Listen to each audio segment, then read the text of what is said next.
Hello, good evening. Now, I'm going to name this Danger Zone because this is the time, in my opinion, most people are going to relapse.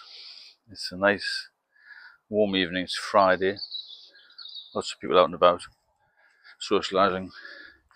It's probably what you did a lot when you were younger.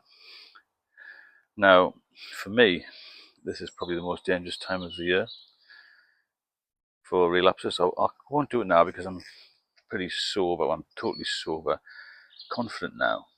But you'll find that as you're driving around, walking around, whatever you happen to be doing, most people will be going out for a drink.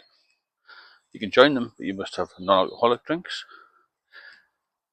or you can actually do something else. Now, the danger comes when you just look and think, well, I'll just have one because I've been sober for a year and I feel really good. All my friends are out, something really nice outside, a few hours down the boozer by the river or beer garden somewhere. And then you have one, you think, oh, I better go home now. Then you have two, and then you think, oh, maybe I can have another one. Maybe call it quits after about 3 or 4. Get up tomorrow, football's on, another nice day. Oh, if I just try one at lunchtime, I haven't want to have one at lunchtime for a long, long time. So you take a trip down to the pub again, or you go to the football match. Then you might have another one. Then you'll make a stop on Sunday. Next weekend, same sort of thing. Well, money's last weekend, I'll try again this weekend. And so it goes on and it builds up. Now, you've got to try not to pick up that first glass because in your mind you think, oh, I'm back in the game, I'm back to what I used to be. I can control it, I can be a sensible drinker. I can go out with my friends, I can meet this and the other. And you can't do that if you're a problem drinker. It's impossible. So try and focus on how good you will feel tomorrow when you wake up, fresh as a daisy, with no regrets, no anxiety, no feelings of depression. Still got the same amount of money, or a little bit less than you had the night before, and you'll be pleased with yourself. Your mates will be nursing a hangover. A lot of them will be going to the pub for a bit of a livener. Maybe you had an argument with a wife or girlfriend, because obviously, as you know, alcohol fuels a lot of domestic violence, a lot of arguments, a lot of fights. Most violence really is alcohol fueled, and quite a lot of serious attacks. I know that from experience in law enforcement, and also from things I've researched. It's common sense, really, isn't it? People lose control of themselves. So let's just give you a typical scenario. Someone rings you up and says, you fancy going to the Red Lion tonight? Loads of people about. Just have a couple. So you think, oh, I'll just go down for one. You'll be there all night, if you're like me. Tomorrow you'll feel absolutely awful.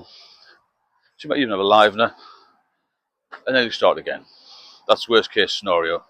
If you do have a one or two tonight, which I hope you don't think that's the end of your journey, you've got to start again. It's a relapse. That's what I call relapse. You can start again with a sobriety journey and think, well, I messed up that time, I won't do it again. I'm confident I'm not going to drink again. And try and learn from that experience, and don't beat yourself up about it. Just think about it. But this is the most dangerous time of the year for a lot of people who drink. And obviously Christmas, New Year, that sort of thing as well. But at the moment, even I think, oh, it'd be nice to have a drink. But I'm not going to even think about it. I've got too many other things going on in my life. And that's the point you've got to get to, where your life's filled with other activities. You know for a fact you're going to be in a mess by Monday morning. And you know you're going to be back on the drink trail again. And you don't want to do that. You've just sorted your finances out, maybe. You've just sorted your life out. You're getting healthy again. You're eating well. And then bang, one night of what you think is fun turns out to be a disaster within 48 hours. So have a little bit of a think of what I said. Subscribe to the channel if you like my videos, because there's a lot of information on there. There's lots more to come. I've got thousands of hours of nonsense I could talk about. And I'm just trying to help people, really. If you have any particular questions, then drop me a note in the comments box. And hopefully have a sober night and a sober weekend, and just think how well you will feel on Monday morning and how proud of yourself you should be, because this is the time that is dangerous. Okay, that's why I'm going to call it the danger zone. Keep out the danger zone, keep in the sober zone. I'll speak to you all soon.